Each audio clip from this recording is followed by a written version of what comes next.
Thomas Goldkamp with 24/7 Sports and Swamp247.com.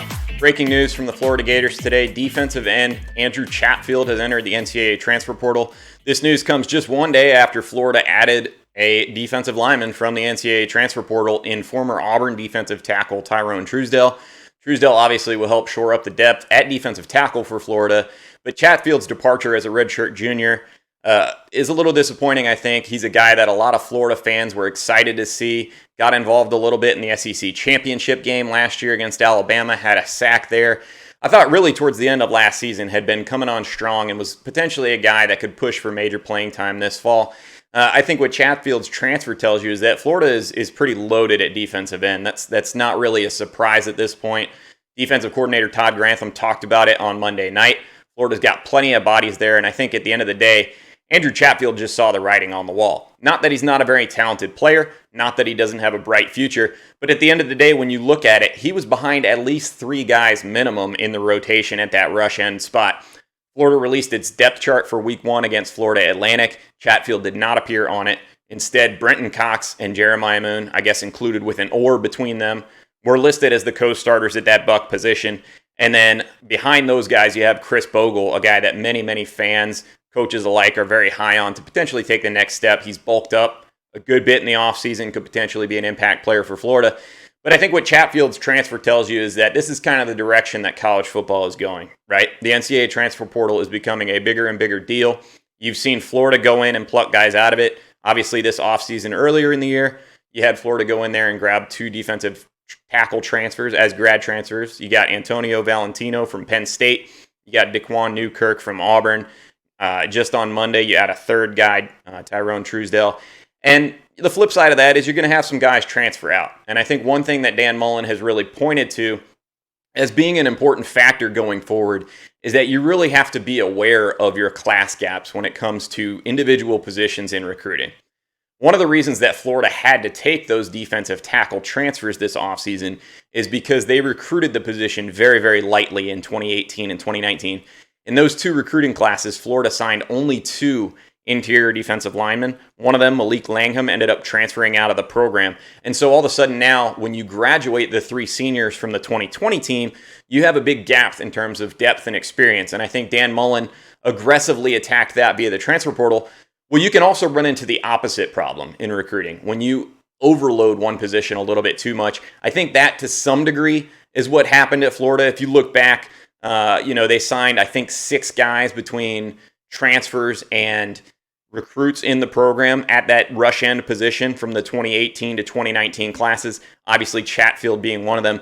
And when you get to your redshirt junior season and you see the writing on the wall that maybe you're not going to get a whole lot of snaps, Andrew Chatfield was also dealing with an undisclosed injury in fall camp that sidelined him for a little bit. And at the end of the day, I think he just looked at it and said, hey, I've got a one-time free transfer. I can potentially play elsewhere. I've shown enough on tape that other teams are probably willing to take a chance on me rather than competing necessarily for arguably 1 year of playing time at Florida. You know, if he's a rotational guy this year, he's really only got 1 year after that to be quote-unquote the guy. And that's assuming guys like Brenton Cox go pro, a guy like Chris Bogle doesn't emerge and take the reins in 2022.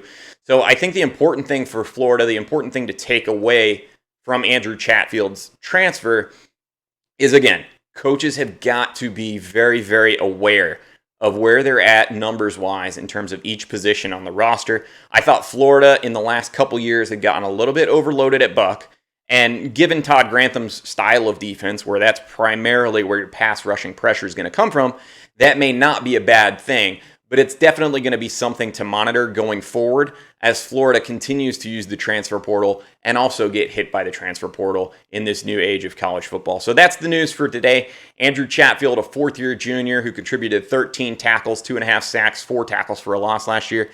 He has put his name into the NCAA transfer portal. He will transfer out of the program. And frankly, I don't think this is a big loss in 2021 for Florida. As we mentioned, Florida has plenty of other options. Just getting past the 3 guys that were in front of Chatfield, you've got guys like David Reese, who's another veteran guy who hasn't quite broken through yet. You've got Lloyd Summerall. You've got an incoming signee, Chief Borders, who's a guy that's playing at that buck position. A lot of promise going forward for the future. And then if you flip to the opposite side, that strong side defensive end position, Florida likes to interchange those guys and their bucks quite a bit depending on the package. Well, you look at the other side, you've got Zach Carter, you've got Dante Lang, you've got Princely Umanmielen, you've got Antoine Powell, and a new signee, Tyreek Sapp, who apparently is getting very good reviews in fall camp as well. So I think when you look at that defensive end position, it was just a loaded spot for Florida. I think Chatfield's making probably a smart call here, opting to get playing time elsewhere. It does thin out Florida's depth chart a little bit, but at the end of the day, I think Florida will be more than well equipped to handle his departure. Now it's about monitoring each position going forward, making sure you have the right balance of upperclassmen versus lowerclassmen, and kind of riding that line. But obviously, the transfer portal is here to stay, guys. It's not going anywhere. So far, Dan Mullen's been pretty well expert at navigating that. Now it's just about, can he manage the guys going out of the program and make sure that you don't run into situations like you did going into 2020 with defensive tackle, where all of a sudden you're having to scramble to take players. I think Florida, should be fine at defensive end. I think that will be a position of strength. But Andrew Chatfield was a promising prospect, and now because of a buildup of bodies at that position, you lose him.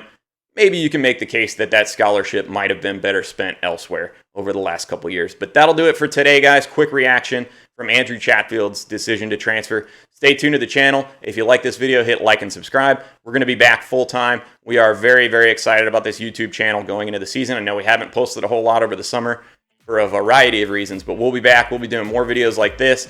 The Swamp 24/7 podcast will be on this video channel. So be sure to hit subscribe if you're not already. We appreciate you guys tuning in. Y'all have a good day.